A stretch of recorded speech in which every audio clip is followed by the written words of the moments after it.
Shalom adik-adik kasih Tuhan. Berkumpul lagi adik-adik di hari ini kita akan memuji dan memuliakan nama Tuhan. Kita akan bersekutu di hadapan Tuhan ya adik-adik. Mari kita siapkan hati kita berdoa dan kita lipatkan kita berdoa bersama-sama ya. Tuhan terima kasih ya Bapa, kami bersyukur di hadapan Engkau atas segala sesuatu yang Tuhan limpahkan di setiap kami ini. Sungguh ya Bapa, anugerah-Mu sangat besar di setiap kami ini ya Bapa. Kebaikan-Mu tidak pernah terbatas di setiap kami ini. Kami bersyukur ya Tuhan, hari ini ya Bapa, kami mau bersuka cita memuliakan nama-Mu. Penuhi hati kami dengan roh-Mu, roh yang hidup, yang terus tinggal dalam kehidupan kami ini. Terpujilah nama-Mu Yesus, di dalam nama Tuhan Yesus kita semua siap memuji Tuhan bersama-sama. Amin. Siap memuji Tuhan ya adik-adik, kita bersuka cita di hadapan Tuhan. Sebab Dia Allah yang hidup, Dialah Raja dan segala raja.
Dia penebus kita, kasih-Nya sungguh besar bagi setiap kita.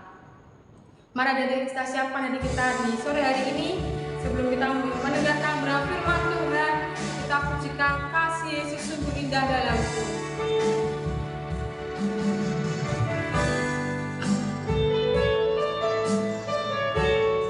Terima kasih ya Tuhan, kasih-Mu. Terima kasih Yesus, pengorbanan yang sangat besar.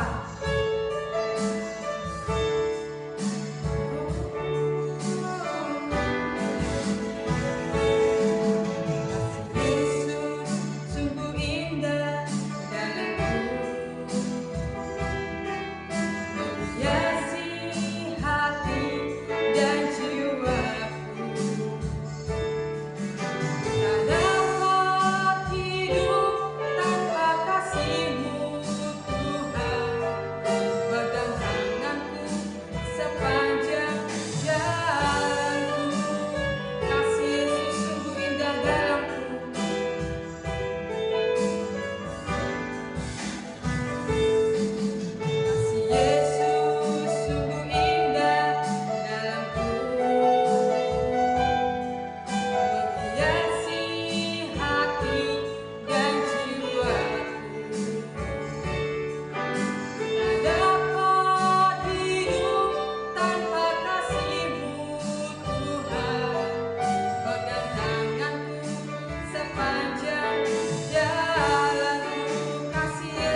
Shalom adik-adik yang dikasih Tuhan. Mari kita berdoa ya sebelum kita mendengarkan firman Tuhan.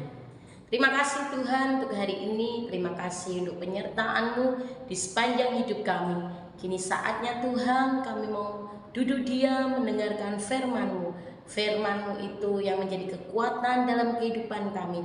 Firman-Mu itu ya Tuhan yang menjadi pelita bagi kaki kami dan terang bagi jalan-jalan kami. Kami mau duduk tenang di hadapan-Mu ya Bapa. Berfirmanlah bagi kami. Dalam nama Yesus yang percaya katakan sama-sama. Amin. Halo adik-adik yang dikasih Tuhan. Bagaimana kabarnya? Luar biasa. Adik-adik, kita hari ini kebaktian anak-anak ya. Yuk kita mau siapkan hati kita mendengarkan firman Tuhan. Apa ya yang Tuhan mau dalam kehidupan kita ya? Yuk kita buka Alkitab kita di dalam Lukas pasal yang ke-10 ayat yang ke-25 sampai yang ke-37. Tentang apa ya ini? Ya, ini kita judul perikopnya adalah orang Samaria yang murah hati.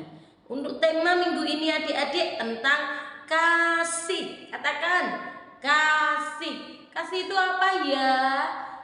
Tuhan datang di dunia ini, kita yang berdosa adik-adik, Tuhan datang di dunia jadi manusia. Untuk siapa? Untuk kita semua. Siapa? Manusia yang berdosa. Tuhan datang jadi juru selamat. Karena apa? Karena kasihnya kepada umat manusia. Karena manusia tidak bisa menyelamatkan dirinya sendiri adik-adik. Jadi kita butuh penyelamat. Tuhan Yesus penyelamat manusia datang oleh karena Tuhan mengasihi orang berdosa. Ayo kita akan baca, kita akan simak ya untuk perikop hari ini, yaitu orang Samaria yang murah hati. Kak Diana bacakan ya. Pada suatu kali berdirilah seorang ahli Taurat untuk mencoba Yesus. Katanya, "Guru, apa yang harus kuperbuat untuk memperoleh hidup yang kekal?" Pada saat itu seorang ahli Taurat mencobai Tuhan Yesus. Ahli Taurat itu apa Kak? Ahli Taurat itu orang yang tahu akan Taurat Tuhan. Mereka tahu isi apa yang Tuhan mau di dalam sebuah Taurat. Mereka ahli agama, ya, mereka pintar di dalam Taurat. Kemudian mereka mau mencobai Tuhan Yesus dengan pertanyaannya seperti ini, "Guru, apa yang harus kuperbuat untuk memperoleh hidup yang kekal?" Apa jawab Yesus? Jawab Yesus kepadanya, "Apa yang tertulis dalam hukum Taurat?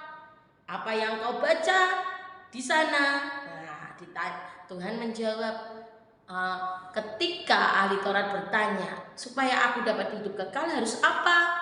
Kemudian Tuhan jawab, "Apa yang kau baca di dalam kitab Taurat?" Nah, di sini dijawab lagi oleh ahli Taurat ini. Jawab orang itu, "Kasihlah Tuhan Allahmu dengan segenap hatimu dan dengan segenap jiwamu dan dengan segenap kekuatanmu dan dengan segenap akal budimu, dan kasihlah sesama manusia seperti dirimu sendiri." Jadi keseluruhan hukum Taurat dibagi jadi dua adik-adik. Yang pertama mengasihi Tuhan, yang kedua mengasihi sesama. Jawaban ahli Taurat itu benar. Dikatakan, kata Yesus kepadanya, "Jawabmu itu benar, perbuatlah demikian, maka engkau akan beroleh hidup." Ternyata jawaban ahli Taurat itu betul adik-adik. Untuk mendapatkan hidup kekal harus mengasihi Tuhan dan mengasihi sesama. Tetapi ahli Taurat ini tidak tinggal diam saja, dia bertanya lagi. Tetapi untuk membenarkan dirinya, orang itu berkata kepada Yesus, "Dan siapakah sesamaku manusia?" Ternyata adik-adik, ahli Taurat tidak mau kalah, tanya lagi, kalau sesamaku manusia itu siapa toh Tuhan? Sama manusia siapa ya adik-adik ya? Menurut adik-adik ya? Sesama manusia ya teman-teman kita ini. Semua manusia itu namanya sesama manusia. Tetapi Tuhan Yesus menjawab dengan satu perumpamaan ya. Yuk kita lihat ya. Satu kisah di mana nanti akan terdapat jawabannya sesama manusia itu seperti apa. Jawab Yesus, adalah seorang yang turun dari Yerusalem, jatuh ke tangan penyamun-penyamun yang bukan saja merampok habis-habisan, tetapi yang juga memukulnya, dan yang sesudah itu pergi meninggalkannya setengah mati. Jadi ada orang turun dari Yerusalem ke Yeriko. Orang itu dirampok, kalau zaman sekarang dibegal ya. Dia dirampok, satu orang ini, beberapa orang yang merampok ini merampok barang bawaannya serta memukul sampai setengah mati. Apa yang terjadi? Apakah ada yang menolong ya? Yuk kita baca lagi ayat 31. Kebetulan ada seorang imam turun melalui jalan itu. Ia melihat orang itu, tetapi ia melewatinya dari seberang jalan. Nanti ada 3 orang. Yang pertama seorang imam. Seorang imam adalah orang yang melayani Tuhan di bait Tuhan.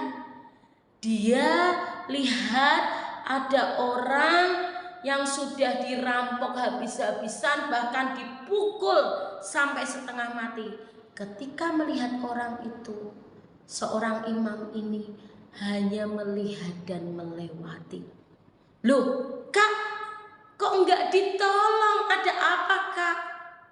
Ternyata pada zaman dahulu seorang imam itu tidak boleh memegang mayat adik-adik. Jadi dia melewati orang tersebut.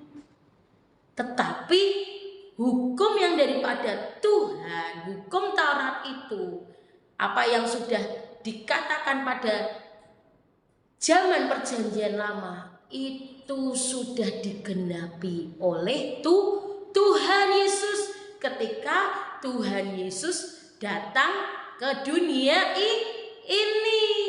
Jadi adik-adik, ketika kita melihat ada seseorang yang membutuhkan pertolongan, kita sebagai anak-anak Tuhan harus menolong siapapun orang itu. Kita harus belajar. Mari kita simak lagi ayat 32. Yang kedua itu orang apa ya? Demikian juga seorang Lewi datang ke tempat itu. Ketika ia melihat orang itu, ia melewatinya dari seberang jalan. Ini juga orang yang melayani di rumah Tuhan, bait Tuhan. Orang Lewi itu adalah orang yang membawa umat Tuhan untuk datang ke hadirat Tuhan.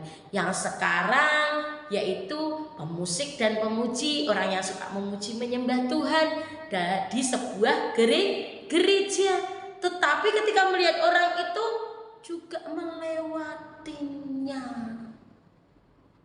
Ada satu orang lagi, orang yang berbeda di antara 2 orang ini.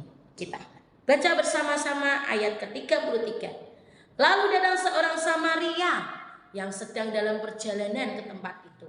Dan ketika ia melihat orang itu, tergeraklah hatinya oleh belas kasihan. Yang ketiga adalah orang Samaria. Siapa sih Kak orang Samaria?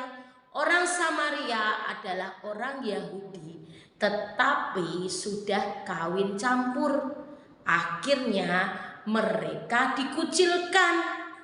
Mereka tidak dihargai.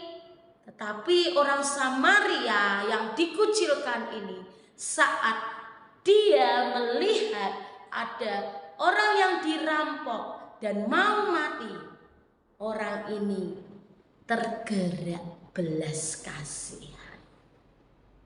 Siapa adik-adik di sini kalau melihat orang yang dirampok atau dibully, kemudian kalian mau menolong? Siapa? Ayo. Ya, kasihan ya ketika ada teman kita misalnya mungkin punya kekurangan fisik atau kekurangan apapun, kemudian diejek sama teman-teman kita yang lain. Apakah kita ikut ngejek atau kita malah kasihan sama dia? Ayo, yang mana kita apakah seperti yang tadi yang pertama dikatakan di sini seorang imam, atau kita ini seorang Lewi, atau kita ini orang Samaria? Orang Samaria yang murah hati, yang hatinya penuh dengan belas kasihan. Kita akan baca lagi ayat ke-34. Ia pergi kepadanya lalu membalut luka-lukanya. Sesudah ia menyiraminya dengan minyak dan anggur, kemudian ia menaikkan orang itu ke atas keledai tunggangannya sendiri, lalu membawanya ke tempat penginapan dan merawatnya. Keesokan harinya ia menyerahkan 2 dinar kepada pemilik penginapan itu. Katanya, rawatlah dia, dan jika kau belanjakan lebih dari ini, aku akan menggantinya waktu aku kembali. Ketika saat melihat orang yang membutuhkan pertolongan, orang Samaria ini mengangkatnya, membersihkan luka-lukanya. Ya kan dipukuli ya adik-adik ya. Orang yang dirampok ini dipukuli hampir mati, dibersihkan pakai anggur, kemudian dibopong, ditaruh di keledainya dan dibawa ke sebuah penginapan supaya orang yang dirampok ini bisa istirahat dan dirawat. Adik-adik, kita belajar mungkin hal-hal kecil, mungkin yang tidak dilihat. Ketika kita melihat teman kita dibully sama teman-teman yang lain padahal tidak salah, mereka membuli, kita kasihan sama dia, kita dekati, kita beri pertolongan, yaitu memberi semangat. Masih ada teman, yaitu aku, bilang seperti itu adik-adik. Mari adik-adik kita belajar dari seorang Samaria yang mungkin dianggap remeh, disingkirkan, tetapi hatinya penuh dengan belas kasihan. Tuhan Yesus memberikan contoh di dalam kitab ini, di dalam Lukas pasal 10 ini, supaya kita tahu bahwa kasih Tuhan tidak pernah membeda-bedakan. Kasih Yesus selalu baru setiap hari. Tuhan Yesus selalu berbuat baik. Tuhan datang ke dunia untuk kita ini yang berdosa, kita ini yang sudah jatuh dalam dosa, kita tidak baik. Oleh karena itu kita sudah ditebus oleh Tuhan Yesus dengan darahnya yang mahal. Oleh karena itu kita patut juga mengikuti teladan Tuhan Yesus, yaitu apa? Mengasihi. Kasih itu sabar. Ya, kasih itu benar-benar tidak sombong. Kasih itu murah hati seperti orang Samaria ini yang mengasihi dengan hati, yang memberikan kemurahannya sampai orang yang ditolong ini sembuh. Ya, ayat 36. Ditanya Tuhan Yesus tanya sama ahli Taurat ini, siapakah di antara ketiga orang ini menurut pendapatmu adalah sesama manusia dari orang yang jatuh ke tangan penyamun itu? Ditanya, siapa dari 3 orang ini yang memiliki hati sesama manusia? Seorang imam, seorang Lewi, atau orang Samaria? Siapa adik-adik? Dikatakan di sini, jawab orang itu, orang yang telah menunjukkan belas kasihannya kepadanya. Kata Yesus kepadanya, pergilah dan perbuatlah demikian. Ternyata ahli Taurat ini ketika mendengarkan cerita dari Tuhan Yesus bertanya, Siapakah dari 3 orang ini yang hatinya menyayangi, mengasihi sesama manusia? Dijawab ahli Taurat, yang memiliki belas kasihan. Jadi adik-adik, biarlah kasih Tuhan turun atas kita semua. Kita disakiti, kalian mungkin disakiti sama teman kalian, atau mama kita atau orang tua kita disakiti oleh orang lain, saudara-saudaranya. Ingat, kasih Tuhan selalu tinggal. Minta ketika kasih kita sudah mulai dingin, kasih kita sudah susah untuk mengasihi, minta pada Tuhan. Tuhan, tolong aku butuh Engkau. Tolong aku, biarkan aku belajar mengasihi. Kalau adik-adik minta kepada Tuhan dengan sungguh hati, maka Tuhan yang di sorga dan di hati hidup kita, Dia akan mencurahkan kasih-Nya bagi kita semua. Dikatakan kalau kita sudah tahu, mari kita lakukan. Karena Tuhan senang kepada anak-anak-Nya yang melakukan firman Tuhan. Firman hari ini yaitu tentang kasih. Hati yang penuh dengan kasih dan belas kasihan. Tuhan Yesus memberkati. Mari kita berdoa bersama-sama. Kita bersyukur kepada Tuhan. Terima kasih Tuhan, Kau Tuhan yang mengasihi kami, dan kami mau mencontoh hati Tuhan. Bahkan perbuatan Tuhan yang begitu nyata, yaitu bagi kami manusia yang berdosa ini, Tuhan datang untuk menjadi juru selamat. Biarlah kami anak-anak-Mu Tuhan menjadi orang-orang yang menuruti firman-Mu, menjadi pendengar dan pelaku firman. Terima kasih Tuhan untuk hari ini. Jika kami kekurangan kasih, kami perlu kasih-Mu. Biarlah kasih-Mu Engkau alirkan di dalam hati kami, dalam hidup kami, sampai Tuhan nanti datang kedua kali. Tuhan mendapati kami ini ada kasih dan kesetiaan, serta di dalam kehidupan kami Tuhan selalu menyertai kami. Terima kasih Tuhan Yesus. Anak-anak Gereja JKI Panji Kristus selalu bertumbuh, berbuah, matang, memuliakan nama-Mu. Kasih Tuhan selalu ada dalam kehidupan kami dan terpancar. Terima kasih Yesus, terima kasih. Dalam nama Yesus kami berdoa dan ucap syukur. Amin.